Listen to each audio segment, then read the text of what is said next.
Thanks for tuning in to more NFL talk on the Our Lads Football Network as we are set to end Week 7 in the NFL as we record on Monday night. The game, of course, going on right now between Seattle and New Orleans. It's a big game we'll talk about next week. But the rest of the NFL is already through Week 7. Week 8 will begin on Thursday. A really good Week 8 game, by the way. The best Week 8, well, actually the best Thursday night football game of the season. And it happens to land on Week 8, the Green Bay Packers at the Arizona Cardinals. But we're going to talk all about what happened in Week 7 with Ryan Dunleavy of the New York Post, who covered and I'm assuming was there live in person to see the Giants beat the Carolina Panthers. I was there live in person. Yeah, stunned, wearing this face. Yeah, I was there. The Panthers' offensive line is bad, isn't it? Oh, my God. I didn't realize how bad it was. I didn't know you could have a offensive line in more shambles than the Giants' offensive line. They couldn't do anything. I actually felt bad for Sam Darnold in that game. Like, I know he's had his chances. It's his 4th year, but he went to a team, and look, when they have Christian McCaffrey, that's one thing, but he went to a team, he has worse blocking than he had with the Jets. True. And now McCaffrey is in his backfield for the last 4 games, and look what happens to him. So yeah, and now the rumors come out. And look, this shouldn't be a surprise that there's Carolina Panther rumors now with Deshaun Watson, because that was actually, if none of this stuff happened with Deshaun Watson off the field, I really believe that Carolina would have been the trade partner. I really do. I think that would have been the place. The owner desperately wants a big-time quarterback there. He desperately wants somebody to take over that franchise. And he figured, okay, let's settle for Sam Darnold for now. But if somehow he's willing to make this trade before the deadline, okay, great. But I still think at this point, if anybody's going to make the deal, it's going to be Carolina. But I agree with you. I still think it's going to be kind of hard for him to get traded. Yeah, I mean, to me, look, I don't know why the Texans would budge now. They didn't budge before, so I don't know why they'd budge on their asking price now. Like, their season's lost. It doesn't help them to trade him now. At this point, you might as well wait to see if the lawsuit's resolved over the offseason and get your max value then. I don't really understand, unless the Panthers or the Dolphins are so fed up with the way their seasons are going that they're going to meet the whatever it was, 3-1's asking price, then you trade them. But that, to me, shouldn't have anything to do with the trade deadline. If they offered you the 3-1 September 1st, you should have done it then, just like you would do it November 1st. Yeah, unless, of course, the trade demand comes down a little bit, but we'll find out. Who knows? Well, then why would the then why would the Texans do it? Just hold them till their lawsuit's resolved. Yeah, it's, you never know. You can never understand the thought process of certain owners or general managers, because, again, you know what the old saying is, it only takes one. So we'll find out, but we'll know at least next week. Next Tuesday is the deadline, and I think there'll be some activity. I think we've already seen a few deals over the past month or two of this regular season. The younger the NFL executive has gotten, and that's what's happened over the last 10 years or so, the more the NFL trade deadline has picked up, because teams are now, they see what's going on with the MLB trade deadline. They've gotten rid of this idea that the NFL is so complex that a midseason guy can't possibly pick up the offense in the middle of the season. The younger executive has weeded that out, and we've seen a lot of trade deadline deals. The Giants have made 4 in the last 3 years. We've seen some ones that have really, Golden Tate went to Philly one year and scored a playoff touchdown. We've seen some ones that have really helped teams here down the stretch. And if we're going to start this podcast, we started with the Giants and the Panthers. I mean, I was in Matt Rule's press conference, and he was sitting up, Sam's our quarterback. And then literally took a deep breath, basically, and 5 words later was like, but we need to become a tougher football team, and if we don't, then major changes are on the way. and it was like, okay, well, major changes, you're not changing your left guard. Yeah. So, and look, you're not going to put PJ Walker in a quarterback for the rest. That's just not going to happen. No, of course not. So, So, look, if it's not Deshaun Watson, I don't know. Is there another quarterback out there that could be traded? Nick Foles or Andy Dalton, Nick Foles, one of those okay, guys, okay, Andy or Andy Dalton. Dalton. You could trade Andy Dalton, and Foles could be your backup. Joe Flacco obviously got traded today. That was stunning. I didn't even hear about that. Oh, he's on your Jets. Okay. Why don't we go to that? So we did Giants. And what they give up for him? Something to be determined. Oh no, I know what it is. No. So are we done with Giants Panthers? Let's move on to Patriots Jets, and I'll get you. And I'll wow you. They have possibly traded for Joe Flacco. You ready for this? After that debacle of a game, that Patriots Jets game, yes, where they not only lose the game, they lose their starting quarterback. They gave up, despite media calls. I'm really building this up. Despite media calls all summer long from me and from people who know the team far better than me to add a veteran quarterback. Add one. What are you doing? Add one. What if Zach Wilson gets hurt? Doesn't he need somebody to learn from? Nope, we're good. We're sticking with Mike White. Today, we're sticking with Mike White. We're promising with Mike White. And they traded for Joe Flacco, a 6th-round draft pick that could become a 5th-round draft pick depending on his conditional playing time. So now you're giving up a draft pick when you could have just signed Joe Blow in August and been prepared for this situation. You're giving up a draft pick now because there's fewer quarterbacks available. Very strange. Yeah, it's mismanaged. That was a mismanaged situation. That having covered the Giants and Dave Gettleman, who admits his mistakes after he makes them, you'd prefer he doesn't make mistakes. But that to me reeked of, I'm smarter than you. We're going to do it my way. Then the inevitable happens and you have to admit you mismanaged it. That's what happened. Well, what was Joe Flacco? What was his contract for? What did they? 1 year, but I don't know. But was it? It wasn't like overflated, was it? It wasn't like anything where the Jets were like, well, we're not going to pay for that. And then still they got to take his contract in, even though it's minus 7 games, but it's still a 6th-round draft pick. Which I think is ridiculous. 1 year, $3.5 million. Yeah, that's nothing. So that's nothing. They're essentially paying him like whatever, 1.8, yeah, 1.9. That's still nothing, especially for a 6th-round draft pick. Yeah, I don't know what that is, and to tell you the truth, I don't even know what in the world. They're getting to the point where whatever they say now, whatever you hear them say and talk about in these press conferences, it's like whatever. I mean, you're just blowing smoke. I mean, they didn't even tell anybody that C.J. Mosley was hurt until 10 days after. Oh, by the way, I'm going to start the press conference. C.J. Mosley's day to day. I could imagine the faces of everybody in the press. Wait, what? C.J. Mosley's got what? What happened to C.J. Mosley?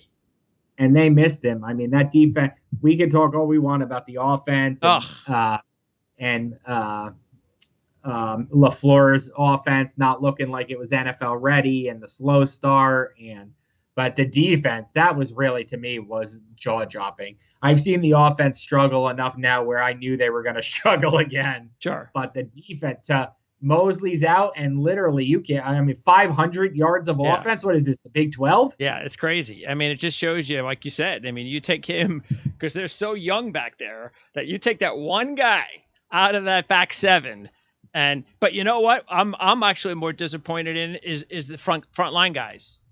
Where's Quinnen Williams? Oh, John Franco Myers, as soon as he signs a big contract, last 2 games. Is he playing? I haven't heard his name. Did he make a tackle? So that's what I'm concerned with, because those are guys you're leaning on for the next few years, especially Quinnen Williams. I get a little sick and tired of waiting for Quinnen Williams to become, the superstar defensive tackle that he was supposed to be when he was picked in the top 5. Quinnen Williams has a little Leonard Williams in him, where he's a really good player who doesn't make good game-changing plays. And that's not why you pick a guy in the top 5. So correct. Look, it's a different regime and all, but still, it's a tough one, and that has to improve. I thought it was funny in the beginning of the season. We talked about this when Mike Greenberg, that phony Jet fan, thought the season was over when when what's his name was lost for the season, defensive end Carl Carl Lawson. Lawson, and of course I was like, come on, that's the stupidest thing I've ever heard of.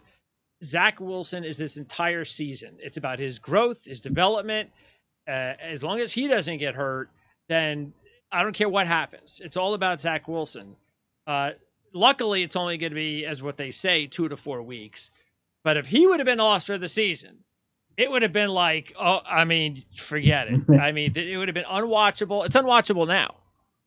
And it's really hard. And matter of fact, I got to do a Jet show after this, which I can't believe, in about a half hour, 45 minutes. And we kind of wanted to wait until Zach Wilson's determination came out on his knee. But it's and the thing that I've come to figure out with this whole LaFleur thing is the reason they're not being creative is because they've got their offense and they've got their young players and the players who are going to play on offense and defense. They're just going to continue to run the system like practice. Practice makes perfect. We're going to continue to run our system no matter how bad because we should get better. Every week we're going to run the same plays, and this is how we're going to win games. And that's going to make it easy for the teams defending the Jets to know what's coming. Correct. So many teams do that. It's unbelievable. All right. So, and I'll have the Patriots show with Evan Lazar tomorrow, which will be a lot more jovial, that the Pats were on the winning end of that 52 to whatever score. But that was also a big win for the Patriots, who will be at the Chargers, by the way, this week. So the Patriots really have a season kind of, game coming up at the Chargers. And it will be interesting to see how the Chargers react. I always think it's interesting when you have a new head coach who I always look at their firsts. And Brandon Staley is now in the first bye week of his career. How does he handle that? Is that a good thing or is it a negative thing? So we'll see if the Patriots can take advantage of that or not. As far as the big games, I guess the biggest one had to be Cincinnati's win over Baltimore. We both believe, and everybody has to believe now, that the AFC is the toughest division, or one of the top 2 or 3 toughest divisions in football. And I think that's now a definitive deal when the Pittsburgh Steelers look like the 4th place team in the division. But the Bengals proved to everybody that we're here, and Joe Burrow is going to be a fantastic quarterback. And I feel good for Bengals fans. They've never won a Super Bowl, but you know what? They're going to win a Super Bowl at some point with Joe Burrow. That's bold. Yeah, that's really bold. It could be 5 years from now, but Joe Burrow is an elite quarterback. I mean, sure, but 5 years from now, Mahomes will be in his prime. Lamar will still be in his prime. Josh Allen will still be in his prime. They're young. There are a lot of young quarterbacks. Let me ask you a question then. Out of those quarterbacks, not Mahomes. Okay. Out of the quarterback, what's Allen? Jackson? Who would you rather have? Burrow? Out of those 3?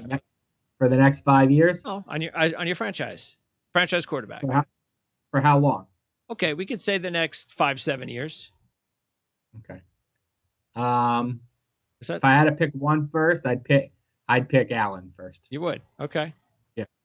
I still love Burrow. I think Burrow is going to be at the top of the game. I love the way Allen can transform a game with his legs, though. Yeah, that's why I picked him. Yeah. Honestly, that's why I picked him. I would pick him first. I would probably pick Burrow second, but I would need to know what the rest of my team looked like. If I could build a team where Lamar Jackson's my quarterback, then I would do that. But I need 3 good running backs. I need a great blocking tight end. I need, how I'm building my team with Lamar Jackson is much different than how I'm building my team with Joe Burrow. But I would probably go Allen, Burrow, Jackson. Yeah, because we have seen, Dan Marino never won a Super Bowl. Great, Phillip Rivers. Yeah. Great quarterbacks don't always win Super Bowls. Yeah, I mean, there's a lot of good young quarterbacks who are all going to be in their prime at the same time. So the main thing is going to be, do the Bengals have? We know ownership, but people running the organization especially, the head coach. Are they going to be able to? And I believe the most important part is going to be the GM, personnel department, handling contracts, things of that nature. Because I think even if you take a look at some of the head coaches that have won Super Bowls, that have won a Super Bowl, you don't have to be some Hall of Fame head coach. There's a lot of head coaches that have won a Super Bowl that nobody's ever heard of before. So I don't think that is what would hold the Bengals back. But do they have the management? Because that's really what's held back this organization for a very long time. Yeah, no, absolutely. Look, I'm old enough to remember in August when people were saying Jamar Chase was a bust. And now yes, he's on. Look what happens when he plays with Joe Burrow, though. Yeah. It's crazy. It's like he plays without him in the preseason. He can't catch anything. Yeah. And as soon as Joe Burrow's back, so yeah, because remember that the talk was Pitts or Burrows. I mean, Pitts or Chase. Look, Pitts is coming on now, and he's going to be a really good player. But Chase is just that much more dynamic as a receiver. They obviously made the right choice. Well, they didn't have the choice. Pitts was gone before them. The Falcons had to make that choice. The Falcons had to choose between Pitts and Chase at 4. And then 5, the Bengals had to choose between Chase and Penei Sewell. And I think they made the right choice. Yes. I think they made the right choice. But usually I would go offensive lineman over receiver.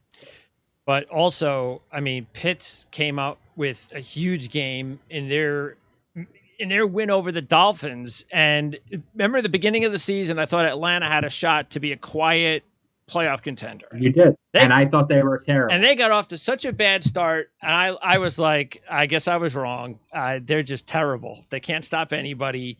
Matt Ryan he looks like he's on his last legs.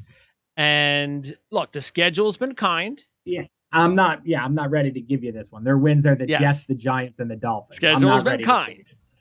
But at least they're winning those games. So, and I don't think sounds like the Broncos. We should learn from the Falcons right now. We should learn from what we thought about the Broncos in week 4 when they beat up the Jets, the Giants, and the Jaguars, and they were 3-0. And we're like, oh, the Broncos! And now they stink. We should learn now that the Falcons, even though they're 3-3 right now, I don't know what the next 5 games are, but it won't surprise me if they're 4-8 after those 5 games. Yeah, that was a pretty bad loss when you don't even have Chubb, Hunt, and Baker Mayfield, and you can't beat the Cleveland Browns, who were reeling. Really, they weren't playing all that great.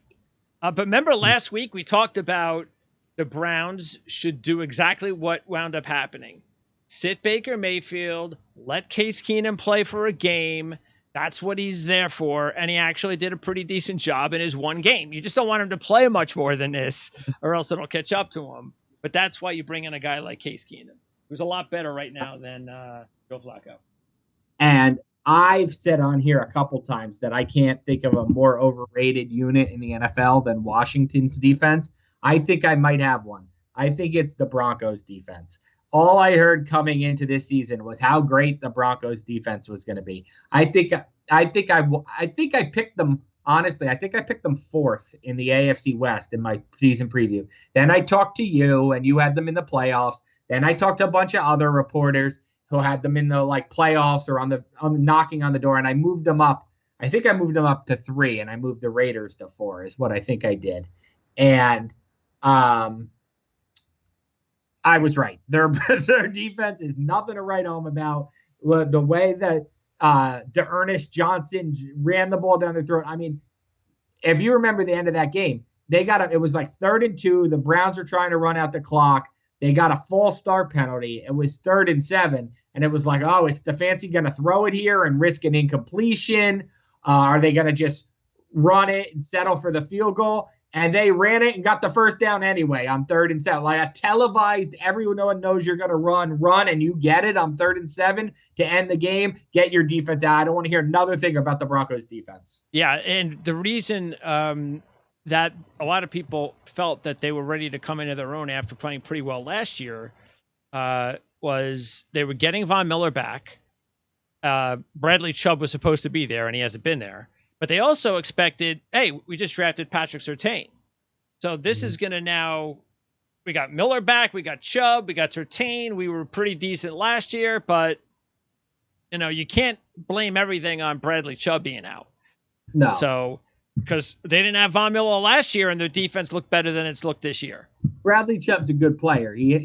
They're not missing T.J. Watt. So no. So yeah, that's and I actually thought after halftime that they should have put in Drew Lock just to try anything on offense, because Bridgewater once again was not very good, and he's just been bad. It's amazing. That's been the biggest change from the first few weeks to the last 4 or 5 games. He's been awful. So, meanwhile, what about Tennessee?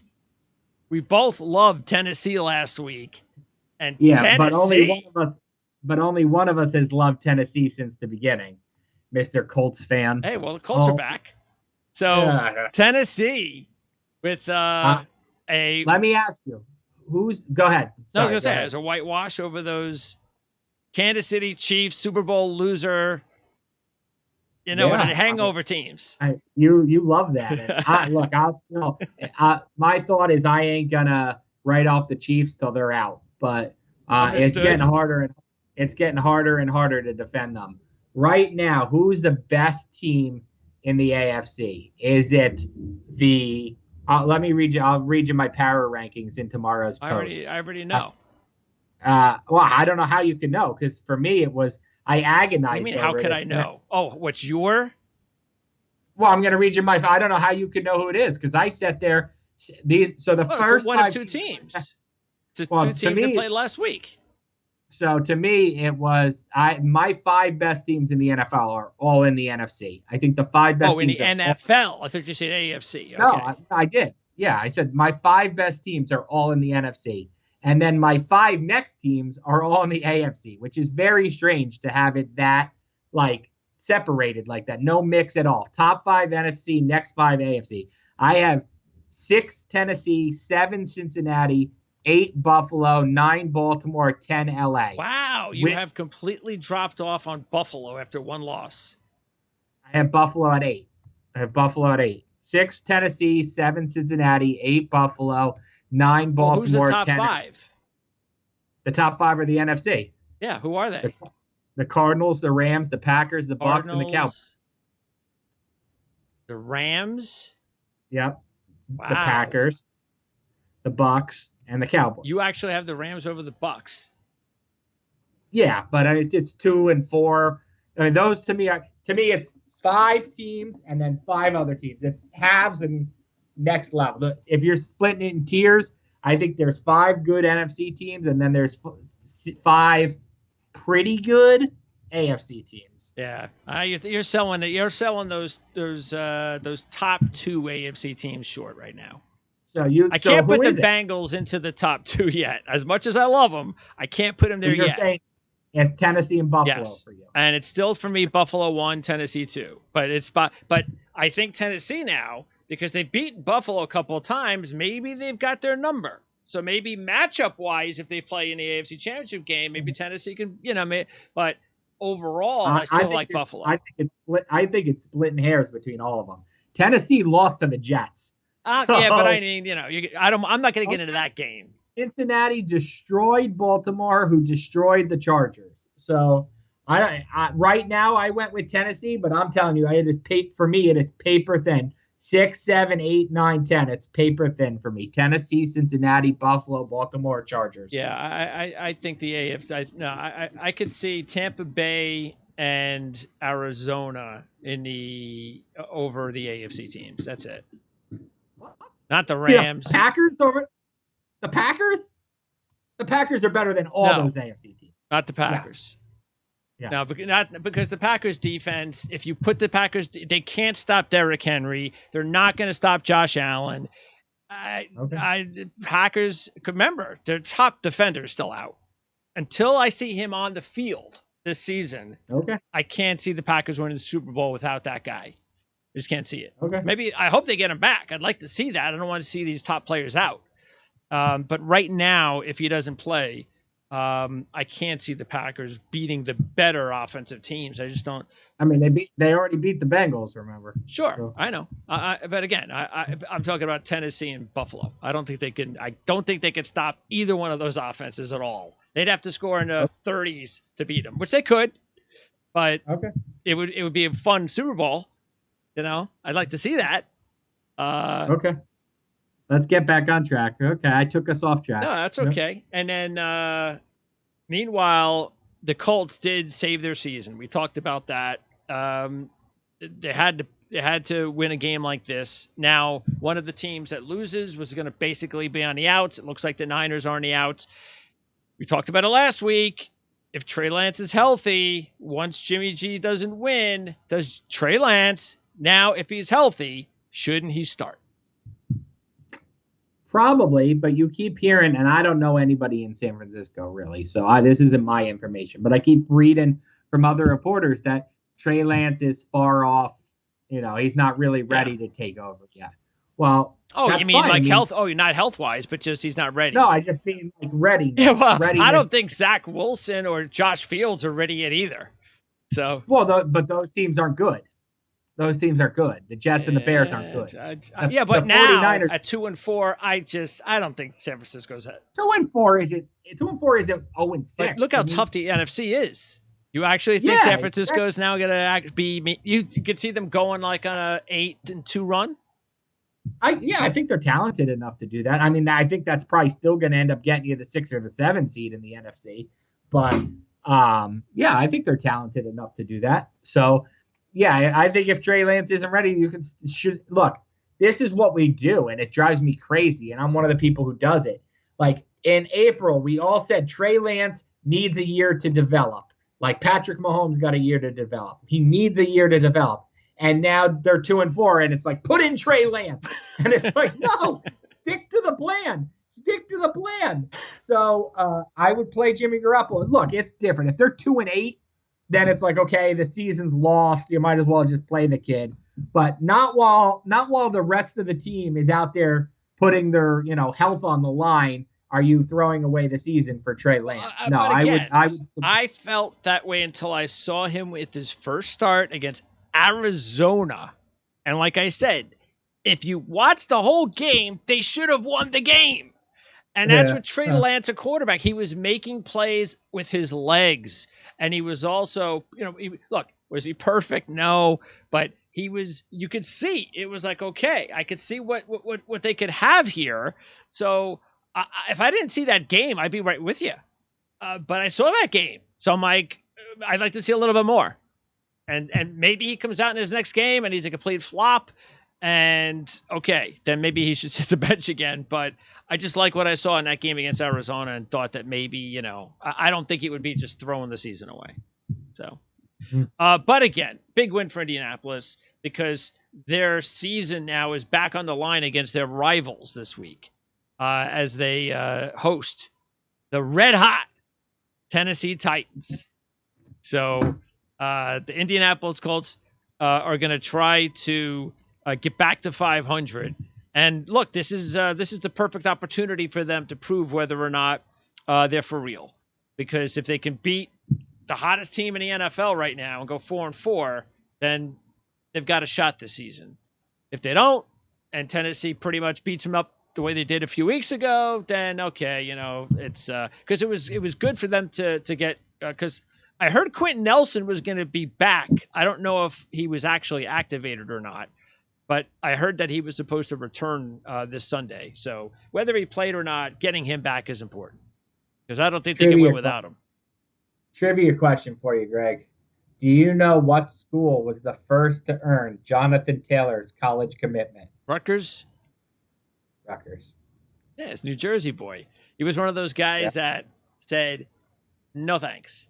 I'm leaving the home state. He committed. I know, I'm just saying, but he eventually was like, no thanks. He eventually was like, wait, Corey Clement is from South Jersey, and he went to Wisconsin and had a great career. I think I'm going to do that. Yeah. So. Well, I hope those days can be over sometime soon. But that's another show. Meanwhile, who's in first place in the AFC West? Not the Kansas City Chiefs, but those Las Vegas Raiders without John It's Gruden hard to believe, honestly. are now in first place. But Derek Carr is so I don't know what to make of him, because to me he's very frustrating, and yet you turn around and he's got these big numbers. It's like, how did he do that? It's like it's just, to me, there should be more like I see how many really good, like, he has some exciting, talented players. He's got a talented tight end. He's got Edwards. He's got Ruggs. But it just seems like, if you look at it, it's like he likes to evenly divide everybody. Like he's got like 5 guys with over 300 yards receiving.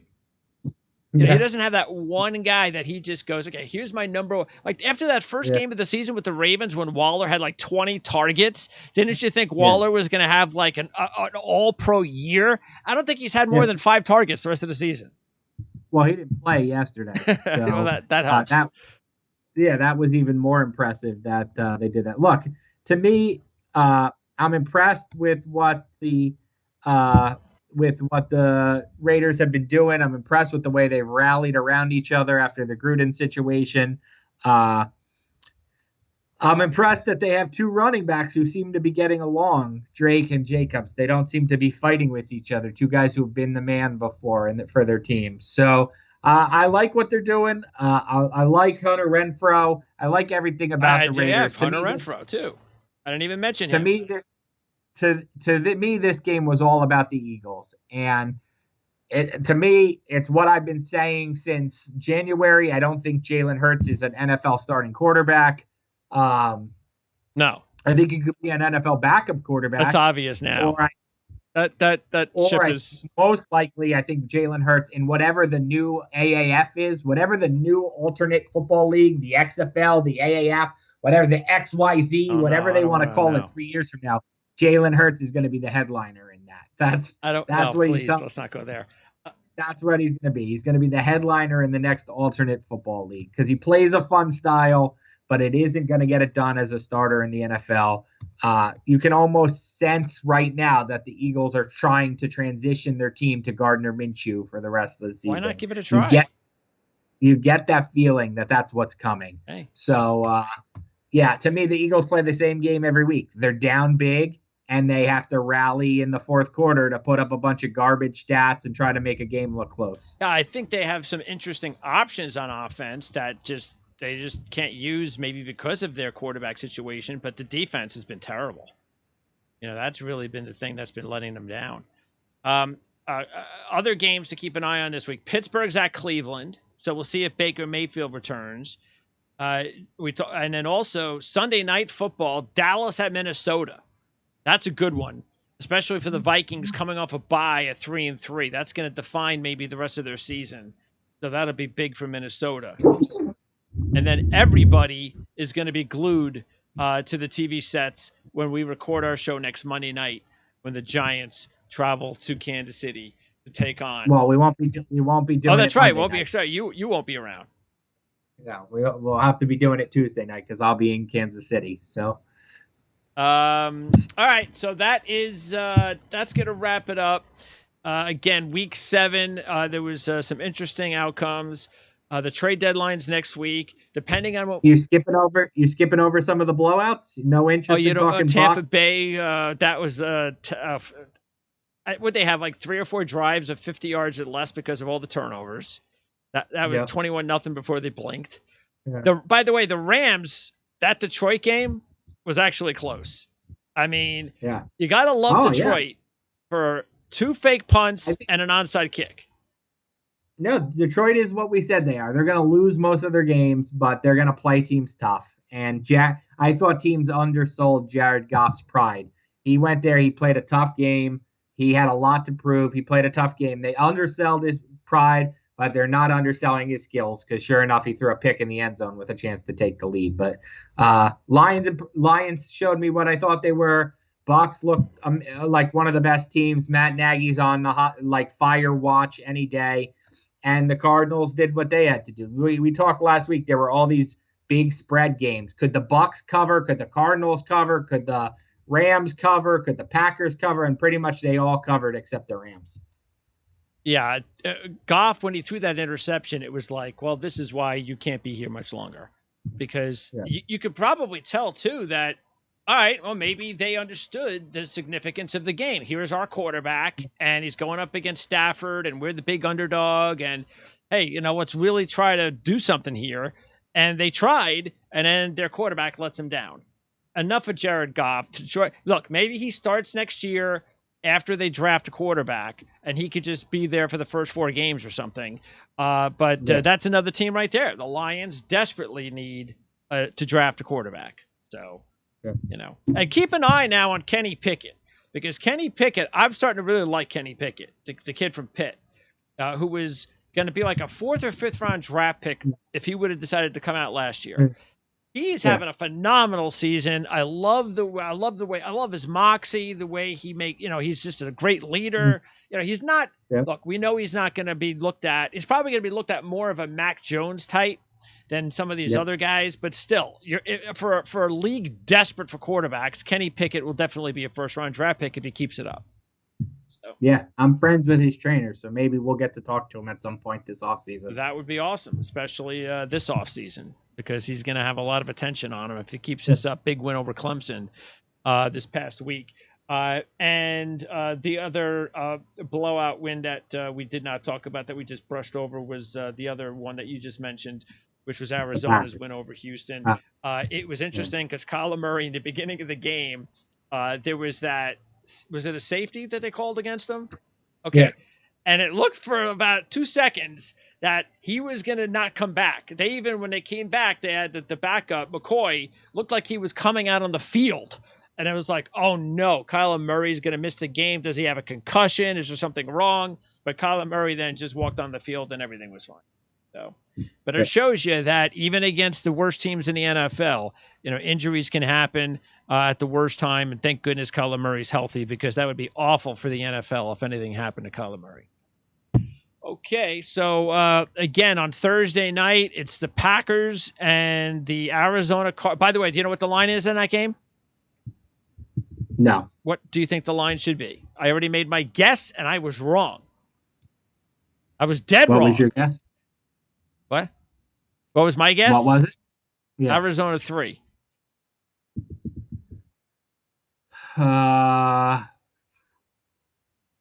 Pick 'em. Dead wrong the other way. Arizona 6. Yeah. I was like, okay. See, this is what I'm a little bit afraid of with the Packers, which is what we talked about. Can the Packers, now that they're going to play Arizona, can their defense stop or maintain Arizona's offense enough where they can actually beat them? We'll find out. So could be one of the games of the year. And then again, we're not sure when we're going to be on next week, but chances are with the deadline on Tuesday, maybe we'll do a Tuesday night, Wednesday show. So we'll be able to talk about the trade deadline activities, and hopefully there'll be some trades to talk about. Sounds good to me. All right, Ryan, appreciate it as always. Enjoy the rest of your evening. I'm going to talk Jet football, so please feel for me, and I'll wish you luck. Yes, I'll talk to you next week. Sounds good. See ya.